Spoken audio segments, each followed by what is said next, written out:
Hola amigas y amigos de Sinvergüenza, yo soy Shoshana Turquía y estoy muy contenta de tener a Ana Laura Treviño.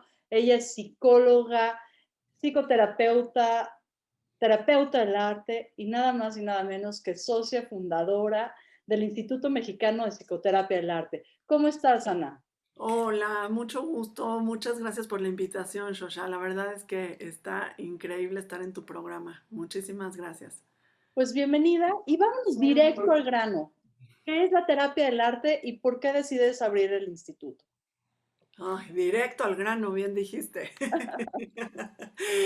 Mira, nosotros le llamamos psicoterapia de arte, ¿no? El arte de por sí es una experiencia terapéutica porque ayuda al ser humano a encontrar alivio a situaciones de su vida cotidiana o situaciones que están viviendo y pensando. Los artistas han utilizado el arte como un medio justamente para acomodar, para resignificar y para dar sentido a sus experiencias de vida. Frida Kahlo es un gran ejemplo de eso, ¿no?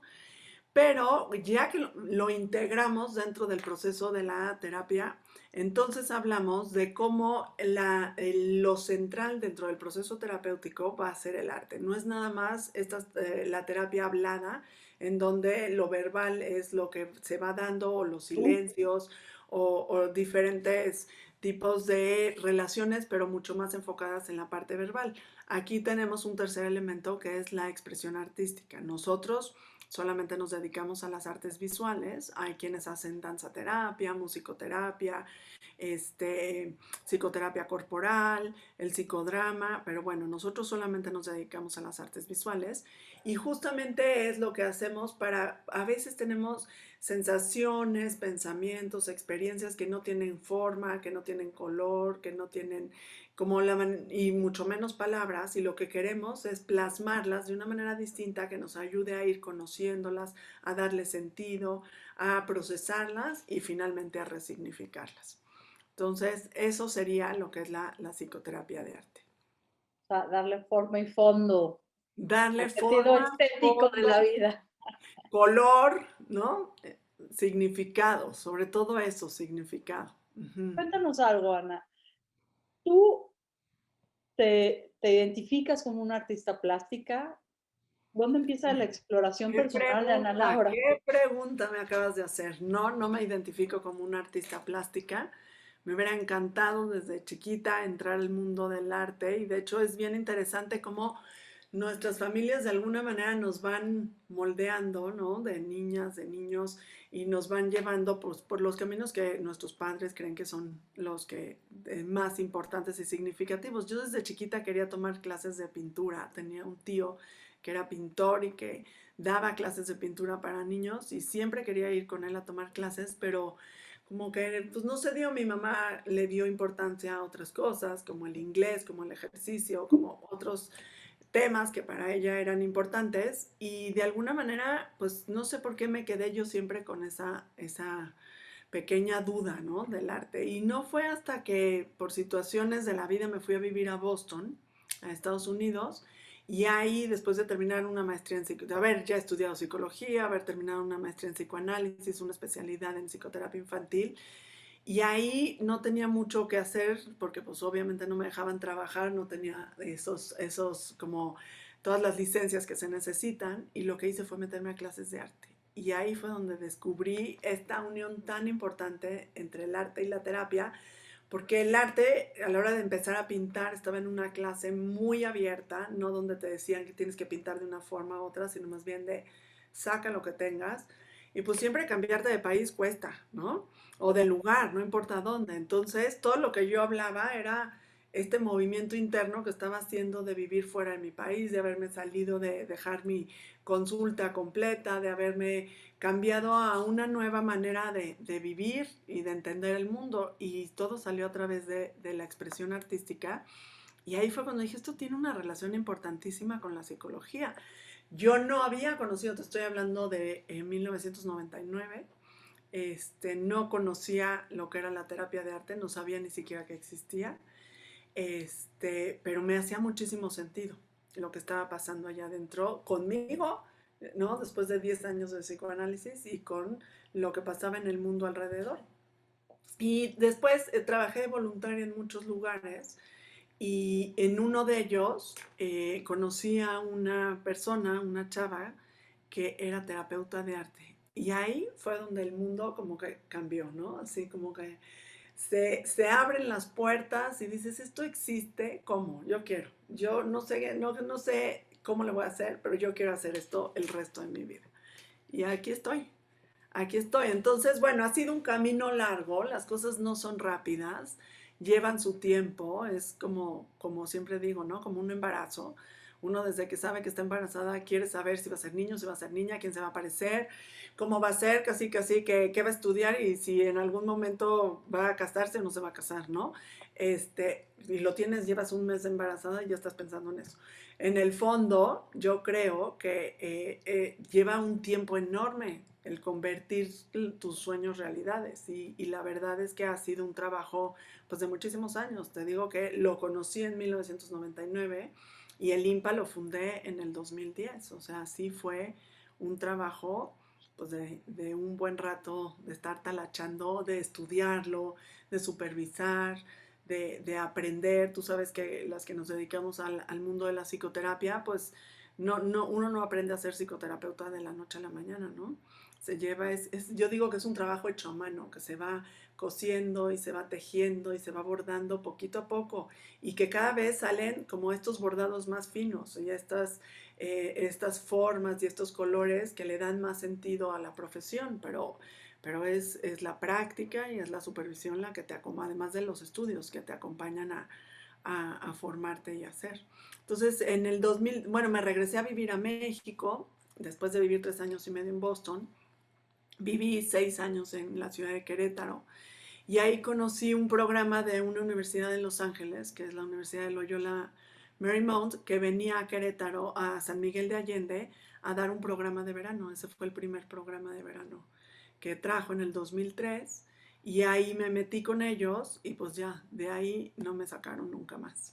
Nos hicimos pues grandes colegas, amigas, la directora ha sido mi mentora a lo largo de todo este tiempo y la verdad es que, pues sí, ha sido la verdad quien me formó y quien me ha dado la oportunidad para poder traer esto a México y hacerlo desde el mundo de la psicoterapia de arte, porque hay otras corrientes, ¿no? Está la terapia de arte o la arte terapia.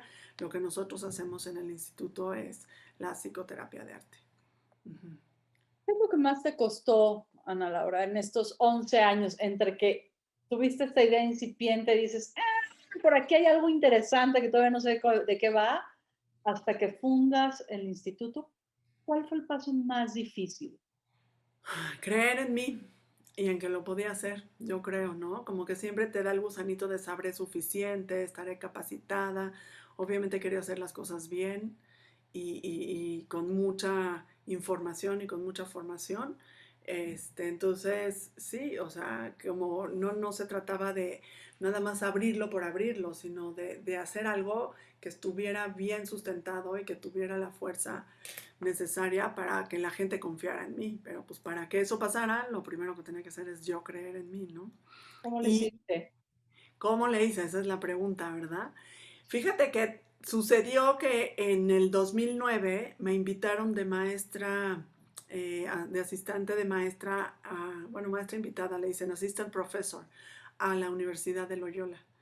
Entonces estuve un año allá dando clases y formándome con ellos, pero ya en la vida cotidiana, ¿no? Lo que es, me estuve en todas las clases, dando como maestra adjunta de todas las clases, participando en algunas, en la implementación, haciendo muchísimos talleres, tomando muchísimos cursos, todo en relación con la terapia de arte. Y pues la verdad es que ese año sí me dio la fuerza para poder decir, ahora sí ya estoy lista y preparada para regresar a México y abrir el instituto. Y de hecho por eso me mudé de Querétaro a la Ciudad de México, porque pensé que la Ciudad de México iba a tener mucha más fuerza para recibir esto que era tan novedoso y tan diferente. Ahorita ya, y digo, el Internet nos ayuda muchísimo, pero hay muchísimos programas en diferentes partes del mundo, pero en ese entonces era bien difícil encontrar algo. Entiendo. Entonces, sí, eso fue lo que me dio la fuerza y la fortaleza y el sentirte segura de que todo, ¿no? Pues ya tenía la carrera de psicología, la maestría en psicoanálisis, la especialidad en niños, una maestría en terapia familiar y la especialidad en terapia de arte. Dije, bueno, si ya no crees en ti con eso, pues entonces, ¿qué más necesitas, no? Así, Terapia cognitivo-conductual, querida Ana. exacto. Esa me faltó. Trabaja con niños hoy en día.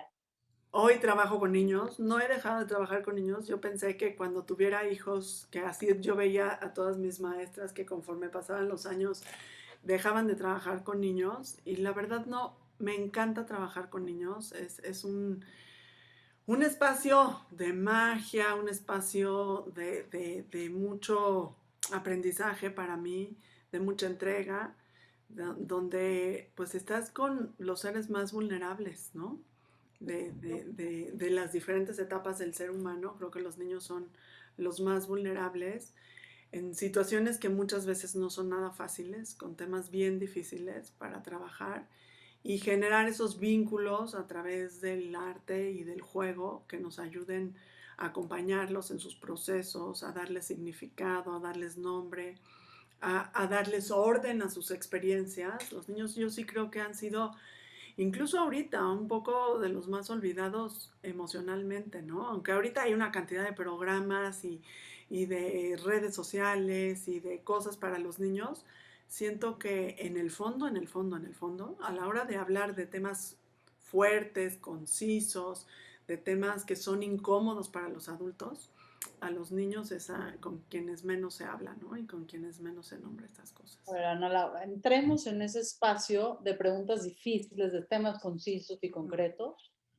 porque pues, el resto de la sociedad lo olvida. Aquí en Sinvergüenza lo vamos a poner al centro y por Ay, eso quise acompañarme de tu mano experta en este sí, escabroso sistema, porque no podemos olvidar que en México el 60% de la pornografía infantil sí, del mundo se produce en suelo mexicano, claro. que la trata de personas en ¿No? México, el 95% son mujeres y niños, y que el Ujú, abuso sexual infantil en México es de los peores países del mundo. Y yo totalmente. sé que tú tienes una experiencia enorme trabajando con niños, te vemos tan sonriente y tan tranquila, pero sabemos que tú eres de las mujeres que agarra este toro por los cuernos y que está haciendo cosas por cambiar. Entremos al tema. Vamos. ¿Dónde están las mayores vulnerabilidades de nuestros hijos, es decir, de los hijos de nuestra sociedad? ¿Dónde ves que están Yo, los puntos ciegos? mira, yo creo que son varios temas, pero vamos a empezar por el que suele ser, suena como el más fácil, pero en el fondo es el más difícil y es tan sensato, como tan fácil porque lo tenemos todos, que es la comunicación honesta, ¿no? Porque si nos comunicamos, tú cuando le preguntas a unos papás, ¿hablas con tus hijos? Claro, yo hablo. ¿Qué cosas hablas? ¿No? ¿Qué temas hablas? No, bueno, por ejemplo, no les dijimos que se enfermó la abuela de COVID. Eso ya no es una comunicación honesta, ¿no? Eso ya no está en la mesa tan fácilmente. Y muchas veces esas pequeñas cosas son las que hacen que los niños empiecen a buscar información en otros lados.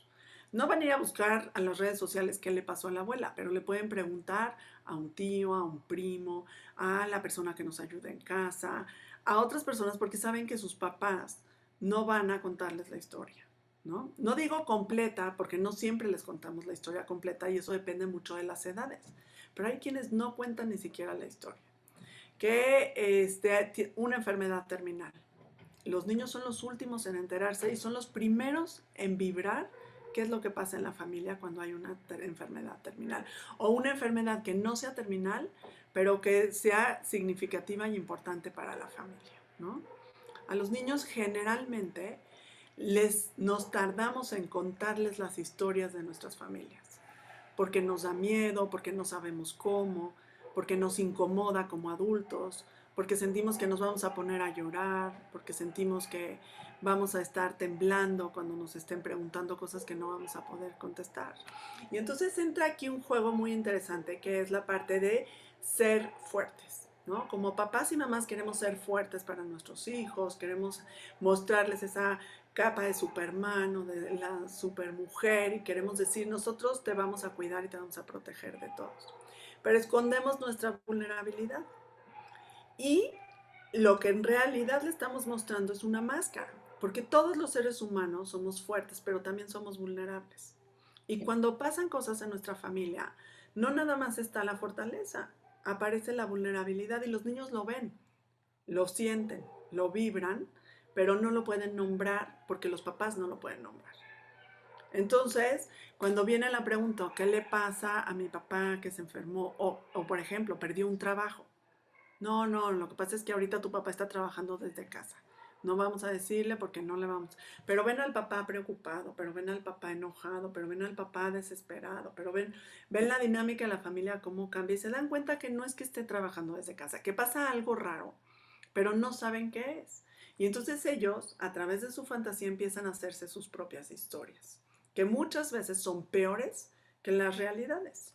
Porque entonces entra mucho, y acuérdense que los niños son muy egocentristas, van a pensar en que ellos son el centro del problema. Entonces seguro porque me porté mal, seguro porque no me va bien en la escuela, seguro porque no estoy pudiendo dormir, seguro porque no estoy siendo suficientemente bueno, o por muchas otras cosas, y sus historias van a generar estos pensamientos e ideas que no tienen nada que ver con la realidad. Entonces, por eso digo que el problema central que yo veo es que no comunicamos. Nada más te voy a decir algo que me parece súper interesante. Los derechos de los niños en el mundo empezaron a darse, o sea, se generaron a través de la Organización de las Naciones Unidas y de UNICEF alrededor de los años 50. Imagínate en la historia de la humanidad todo el tiempo que los niños no tuvieron derechos y que han sido vistos como personitas adultas que tienen que responder a la vida. Incluso en muchas épocas de la vida tuvieron que trabajar y tuvieron que ser parte de la fuerza económica que hasta la fecha en nuestro país eso pasa Que muchas veces. además no son ciudadanos, ¿no? Además no eran ciudadanos, O sea, exactamente. no se les identifica como ciudadanos de nada, no están en ningún lado, no Exacto, aparecen en la fotografía, como se dice exacto, vulgarmente.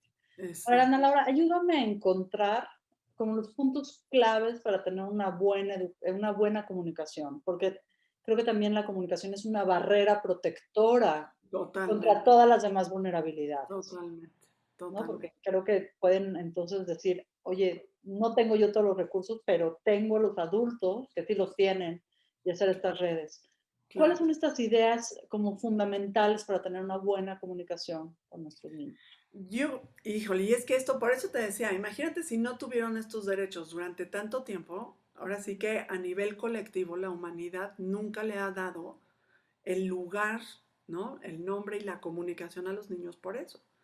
Por eso de repente, a partir de los 60s y de los 70s, empiezan todos estos movimientos enormes alrededor de los niños, ¿no? Con todas estas, el Dr. Spot, Winnicott, hay muchísimos autores que se dedicaron a decir los niños importan y hay que darles toda la información, hay que explicarles las cosas, porque durante años no se tomaron en cuenta. Sin embargo, no todo mundo tiene esas herramientas, sino que estamos acostumbrados a lo que nuestros papás nos enseñaron a nosotros y que nos enseñaron a que con los niños no se comunica. No sé si a ti te pasaba, pero cuando yo era chiquita que íbamos a comer a casa de mis abuelos, nos decían, váyanse con Juanita que les dé una ramita de tenme acá, ¿no? Y era entonces porque iba a haber un tema, hoy lo entiendo así, en ese entonces yo realmente creía en la ramita de tenme acá, hasta que ya va uno creciendo y dice, no, esto es un cuento chino, pero era esas conversaciones en donde los niños no podían participar, incluso en las mesas nos sentábamos, los adultos en una mesa de adultos y Niños. los niños en una mesa de niños. Entonces ni siquiera participabas de esa comunicación y de esa información.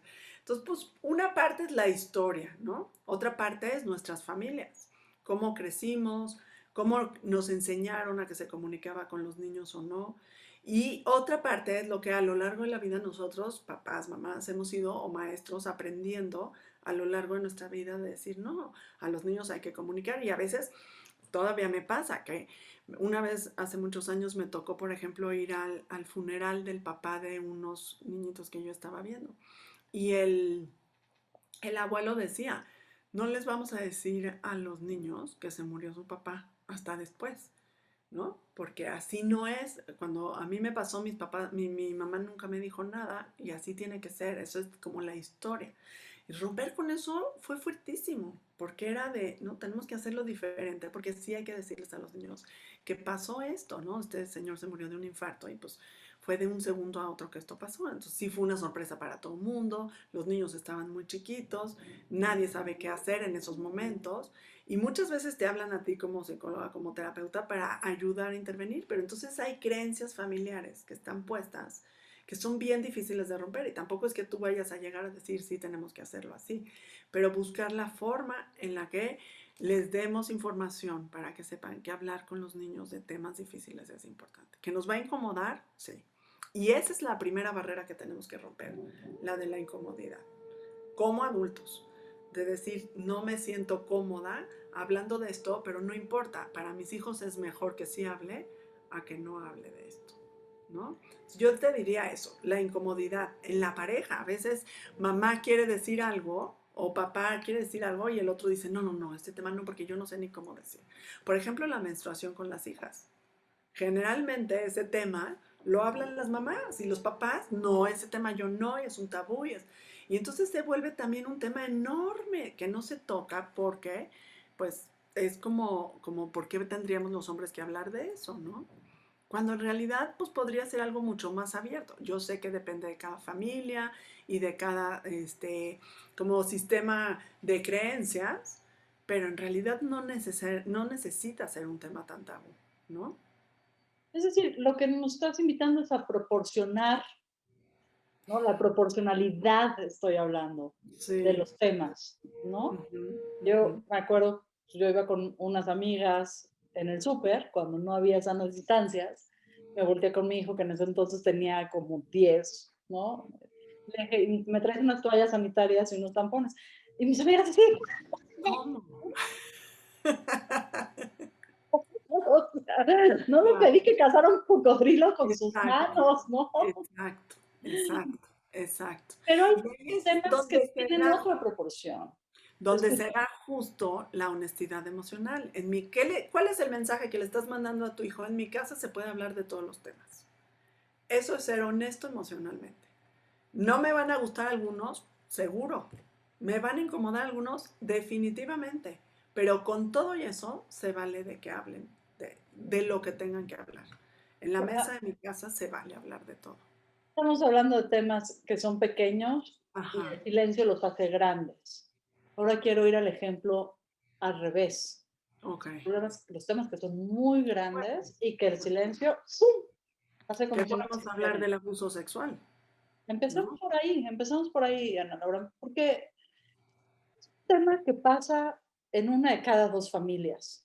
Totalmente, Entonces, totalmente. empieza por definir qué sí es abuso y qué no es abuso. Creo que tendríamos que empezar ahí. Antes estaba mucho más claro porque no teníamos todos estos aparatos, ¿no? Entonces el abuso lo definíamos desde la parte física, literalmente. Tanto el hecho de ver a alguien, ¿no? Su cuerpo, incluso cuando eres una persona, un niño de 6 años que está viendo el cuerpo de una persona de 20 años, pues no, que no tiene ninguna relación emocional con él, pues obviamente eso es un abuso, es exponer a información que todavía no está lista para procesarse. Pero si le metemos otro ingrediente que es que estén haciendo o teniendo una relación sexual, pues entonces estamos hablando de una información todavía mucho más grande, ¿no? No se diga el tocar, no se diga el pedir que toquen, y bueno, ya hablando de temas más profundos, la parte de el tocar, el chupar y el penetrar, pues ya estamos hablando de un abuso absoluto, ¿no? Que no quiere decir que no sea abuso lo otro, nada más es la intensidad del abuso lo que cambia. Sin embargo, ahora, con todos estos aparatos, también tenemos otros tipos de abuso, que son los visuales, en donde un niño al ver pornografía, de alguna manera está recibiendo información que no es capaz de procesar todavía y que de alguna manera va a incidir en su forma de entender el mundo, en su forma de relacionarse y en su forma de procesar todos esos sentimientos que le genera el ver este tipo de películas, ¿no? O de experiencias. ¿Cómo hacemos? Uno, para prevenir, si es que eso es posible, yo creo que eso es una quimera, lo que tendremos que hacer es hacer un convenio entre adultos de lo que no se Claro, puede y educar a los adultos. claro. ¿Cómo hacemos uno para prevenir? Y si hay un daño para repararlo lo antes posible, Ana Laura. Yo sí creo que la prevención va de la mano con la comunicación. Si tú platicas con tus hijos de qué es el abuso, de que esas cosas pasan, de que no es conveniente, no puedes ver eso porque te hace daño, eso no entienden nada. Me hace daño comer mucho chile también y tú comes mucho chile, papá, ¿no? O sea, en realidad eso no entienden. ¿Te hace daño por qué? ¿Qué significa? Tu cuerpo no está preparado, tu cerebro. Es como el otro día uno de mis hijos me decía, ma, ya tengo 16 años, ya quiero aprender a manejar. Y entonces yo le decía, tu cerebro, ya sé que aquí en México te dicen que sí, pero adivina qué, tu cerebro no está listo para eso, ¿no? Porque ante una emergencia tú no estás listo para resolver eso. Y te vas a meter tú en un problema y vas a meter en problemas a otros. Entonces, discúlpame, pero aunque te den un permiso y aunque lo puedas sacar, yo creo que tu cerebro todavía no está listo. Y claro que se enojó conmigo muchísimo, ¿no? Y ni modo, pero sí creo que hay cosas para las que el cerebro todavía no está listo. Y si nosotros lo explicamos y les decimos, yo le decía, ¿qué tal que de repente llega alguien y te pone una pistola en el coche? ¿Qué vas a hacer? ¿Qué tal que de repente llegas y chocas? ¿Qué vas a hacer? Tu cerebro todavía no tiene todas las respuestas para resolver algo así. Es un problema muy grande para la edad que tienes. Igual pasa con la pornografía, igual pasa con estas películas. ¿Te va a dar curiosidad? Claro. A todo mundo le da a los 16 curiosidad de manejar, igual que a un niño de 8 de saber de qué está hecho el cuerpo humano. ¿Y va a buscarlo? Sí lo va a buscar, ¿no? Las mamás me dicen, y yo también lo viví con mis hijos cuando eran chiquitos, de repente en el iPad decía, chichis grandes, así buscaban, ¿no? O cosas así que decías, Y ahora como ni lo tienen que escribir, se lo dictan a Siri, ¿no? exacto, ajá, exacto. Entonces, era así de, ¿quién buscó esto y por qué lo buscaron? Y vamos a hablar y vamos a ver, en vez de decir, no vuelves a tocar el iPad porque rompiste la regla de buscar chichis grandes. Pues no, no se trata de eso, se trata de realidad, decir, tienes esa curiosidad, vamos a hablarla, vamos a ver de qué se trata tu curiosidad. Pero eso es lo que da miedo, por eso yo sí creo que la comunicación es una gran herramienta de prevención, porque ¿Cómo no, hablamos? ¿Cuándo hablamos cuando los chamacos dicen, ay, llama? Está bien, ma. Ma, no me yo, digas, ma. yo la verdad sí creo, que, y así lo manejé con mis hijos, y así lo manejo hasta la fecha, de decirles, ¿saben qué? Pues las mamás y los papás estamos hechos para echar choros. ¿Qué te digo? Ni modo. Ese es mi trabajo, la verdad. Entonces, pues ni modo, me tienes que oír. Aunque me voltees los ojos, aunque digas llama, aunque lo que sea. O sea, te tengo que explicar esto porque esa es mi chamba. Esa es la función de una mamá y de un papá, hablar las cosas y decir, esto está pasando, está generando esta incertidumbre, esta ambigüedad, esta preocupación o esta curiosidad y tenemos que hablar de esto, aunque no nos guste. Es parte de la chamba y también es como ponerte, posicionarte tú como papá en un lugar de jerarquía de decir, pues es lo que toca. Lo más fácil es decir, está bien, no hablamos de eso, porque yo me quité de un problema, porque a mí también me da pena llegar y hablar con mis hijos de temas, ¿no? Pero, pero estoy haciendo un problema más grande, porque el día de mañana que llegue alguien con un niño chiquito sobre todo y que les diga, mira, ven, vamos a jugar a que somos el doctor, pues él va a decir, oye, no, mi mamá ya me dijo algo. Porque los niños además son inteligentes, esa es otra cosa. Antes pensaban que los niños no eran inteligentes, entonces por eso no les hablaban y no les decían hasta que llegaban a cierta edad. Pero los niños son inteligentes desde el día uno. Es más, yo hasta les recomiendo a los papás que hablen con los bebés cuando pasan cosas en casa. Si se murió la abuela, si se murió el abuelo, si se enfermó alguien, explícale a un bebé de 3 meses qué está pasando. No lo va a entender como lo entendemos tú y yo, pero entiende las vibras, entiende las sensaciones, entiende tu preocupación, entiende tu llanto. Y si tú le das nombre, más adelante va a tener palabras para decir eso que me pasó o eso que yo sentía tiene una sensación, porque acordémonos que el cuerpo siempre guarda, ¿no? Hay un libro muy lindo justo para temas de trauma que se llama El cuerpo lleva la cuenta. Este, y justo es eso, o sea, el cuerpo sí se acuerda, no importa la edad que tengas, incluso en la panza de la mamá, ¿no? Entonces, pues sí, yo sí creo que la comunicación es la primera herramienta más grande que tenemos y que además es regalada aparentemente. Nos da miedo porque no la conocemos, pero la verdad es regalada porque la tienes. Ahí la ¿Cómo tienes. aprendemos a escuchar? Ay, qué buen punto. Qué buen punto. El otro día estaba oyendo, y no me acuerdo del nombre de este señor, pero estaba oyendo un podcast que decía, ojalá que todos los adultos tuviéramos la posibilidad de quedarnos curiosos un poquito más, ¿no? O sea, más largo de tiempo. O sea, escuchar a nuestros hijos y escuchar a las personas y ser curiosos más tiempo. Porque cada vez que alguien, y no nada más un niño, ¿no? Un niño, un adolescente, un adulto te va a decir algo, uno no está escuchando, uno está viendo a ver qué le va a preguntar o cómo le va a contestar y qué le va a decir. Pero si te quedas curioso un poquito de más tiempo, entonces puedes escuchar lo que te están diciendo. ¿Qué me está queriendo decir? Más que responder con un consejo, es a lo mejor con una pregunta. ¿Qué me estás queriendo decir con eso? ¿Qué sentiste con eso que pasó? ¿Qué crees que tenga que ver tu conducta con esta situación que está sucediendo ahorita?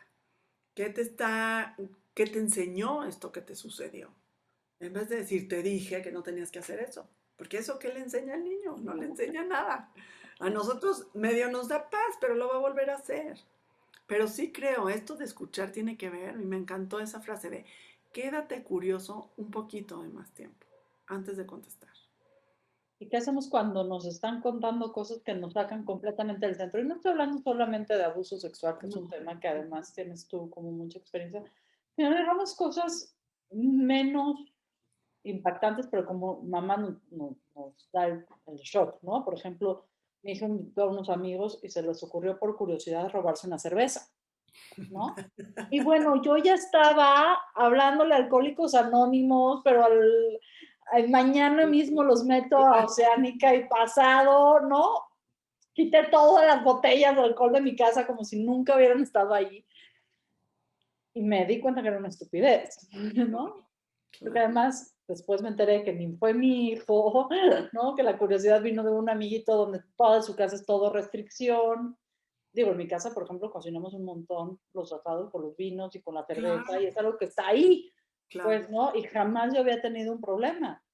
claro. Y de repente es, ¿cómo recibes ese shock? O sea, ese choque tan fuerte que te digo, para mí fue así, se me alaciaron los chinos y dije, he fallado como madre, ¿no? Y es que te ¿Cómo voy a decir, reaccionamos para que los niños no se queden con ese choque yo tan... creo que también aquí y cuando están en grupo entra un tema, no sé si a ti te pasó, pero es muy común que pase, entra un tema de en mi casa y qué les voy a decir a las otras mamás, ¿no? Como que también es esa parte Exacto. de el mundo nos rodea y nos está observando, porque si fuera tu hijo que la tomó, lo hubieras reaccionado de otra manera, pero cuando son otros niños, es en tu casa y tienes que darle información a otras Explicaciones. mamás, entonces es un tema de persecución muy grande y ahí es donde sí nos bloqueamos, donde sí dices, ¿cómo le voy a hacer para decir que, ¿no? Que sí pueden confiar en mí, que sí soy una buena mamá, que sí estoy al pendiente de mis hijos, que sí pueden volver a invitar a los amigos a la casa, que no soy, porque también pues nos dedicamos, y eso es un tema tremendo, que otro día platicamos de eso, pero es impresionante cómo la mayoría de la sociedad se dedica a hablar más del otro que de uno mismo. Y entonces, en vez de ver por los niños y ver qué es lo que está pasando, muchas veces nuestras reacciones tienen que ver por lo que va a pasar con los adultos. Y no nos enfocamos en los niños. Entonces, nos sentimos calificados, nos sentimos asustados, nos sentimos, no sé si ese haya sido tu caso, pero en ese sentido, Creo que hasta los muchas... chinos se malaciaron, acabamos haciendo asamblea con las mamás, ¿no? Con los niños, la reflexión, el hígado, ¿no? Es muy fácil dejar de ver a los niños y nos ponemos nosotros como seres centrales de ese asunto. Y entonces, al dejarlos de ver, pues no les preguntamos, sino que les informamos lo que les va a pasar para nosotros estar en paz, pero no necesariamente para resolver el problema. ¿Cómo lo ponemos en el centro? ¿Cuáles son estas frases que podemos Yo, por poner eso, cuando se equivocan? Porque además claro, sí se van a equivocar un montón de bueno, veces. bueno. por supuesto. Yo lo que creo que ahí es donde entran las preguntas. Cuéntenme qué pasó. ¿Cómo llegó esta botella de cerveza a mi casa? ¿No? Si ya estaba aquí, ¿cómo llegó a sus manos? Yo quiero saber, estoy curiosísima de saber qué pasó. Y ahí, entonces, también a ellos los vas a sacar de onda, porque ellos lo que están esperando es una santa regañiza, ¿no? Pero si tú llegas y les dices, ¿cómo llegó esta cerveza a sus manos? Pues es probable que ellos mismos digan, ¿de qué me estás hablando? Es como cambiar la jugada. Y que entonces se abran y digan, oye, es que, ¿qué crees, Shoshan? Es que teníamos curiosidad porque nunca hemos probado la cerveza.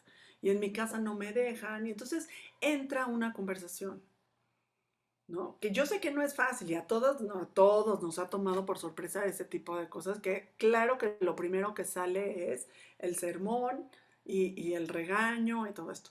Pero si pensamos y decimos, por alguna razón lo están haciendo, que no tiene que ver con que sean alcohólicos, porque obviamente no son, sino más bien porque están curiosos, entonces podemos entrar a su mundo desde otro lugar.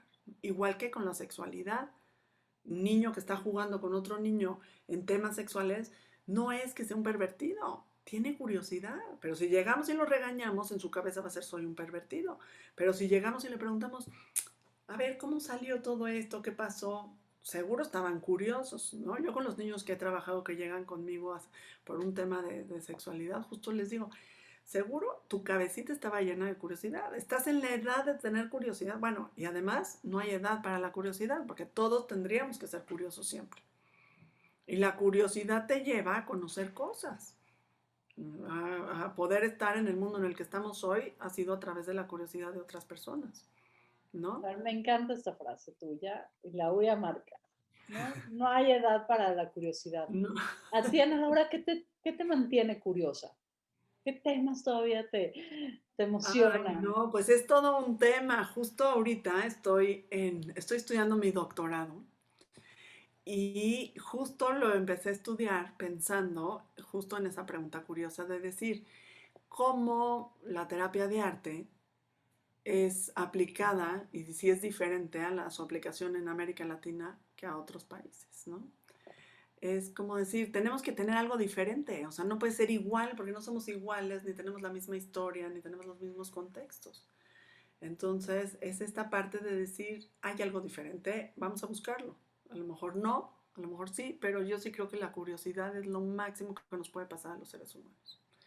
La curiosidad de ver cómo, no sé, plantar una semilla y ver cómo sale tu perejil es una delicia y ver que tú tienes esa capacidad de sembrar y la tierra de crecer y de florecer, de ver, el otro día en el garage de mi casa aparecieron dos gatitos chiquititos recién nacidos, así yo decía, pero qué maravilla de la vida, o sea, como que creo que va de la mano la sorpresa con la curiosidad, ¿no?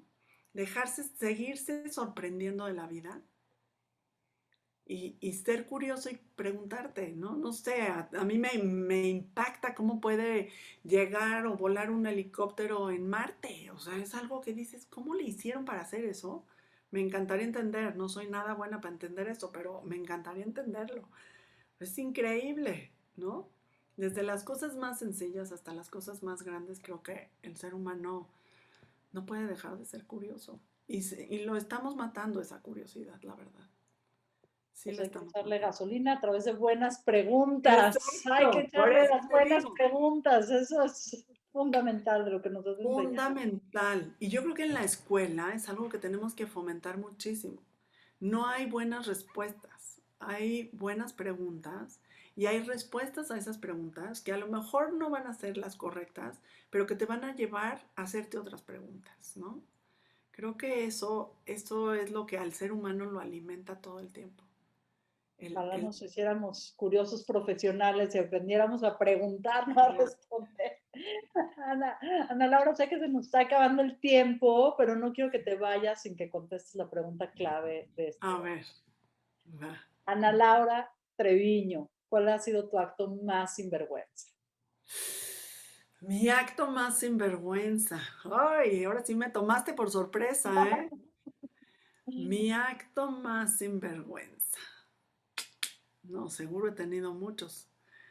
Pero te voy a decir uno importante, que lo tengo todavía aquí en mi mente y que sí ha vivido conmigo. Cuando era chiquita, muy chiquita, debe haber tenido unos 5 o 6 años, fui con mi mamá a comprar, pues, no sé, a una tienda donde había costales de frijoles y arroz y así diferentes cosas. Y tomé un puñado de frijoles y me lo traje al coche. Y bueno, me fue como en feria. Obviamente me hicieron regresar a regresar mi puño de frijoles. Y ahorita que te estoy contando esto, te lo juro, y mi mamá se enojó muchísimo conmigo, ¿no? Pero ahorita que te lo estoy contando, digo, ¿por qué no me preguntó, ¿por qué te los llevaste? ¿Qué querías con esos frijoles, no? Y probablemente, a mí me encanta, no sé, pero esto de llegar a esas tiendas a sentir los frijoles, el arroz, así la parte sensorial, seguramente por ahí fue, pero sí era un punto que hasta la fecha no me puedo llevar, bueno, ni un palillo de un restaurante, no sé si te digo. Pues tu mamá te educó muy bien, Sí, Ana me Laura. tocó muy bien, está muy contenta. Ana Laura, te agradezco muchísimo esta conversación. Yo esperaría que hubiera más porque eres una mujer brillante. Te escuché hablar en el colegio de mis hijos y desde ahí empecé a averiguar más de tu trabajo, para el cual solamente tengo muchísima admiración y respeto. Ay, Shoshana, Te muchísimas gracias, aprecio muchísimas muchísimo la gracias. honestidad con la que hablas, la claridad de tus conceptos, el concepto de curiosidad, del cual yo creo que ahí nos hermanamos, porque también yo soy una mujer muy curiosa. Así que muchas gracias. Ya vi, entrevistando a todo mundo, a ver qué piensan. Y sobre todo esta última pregunta, me pareció un gran acto de curiosidad, nunca la pierdas.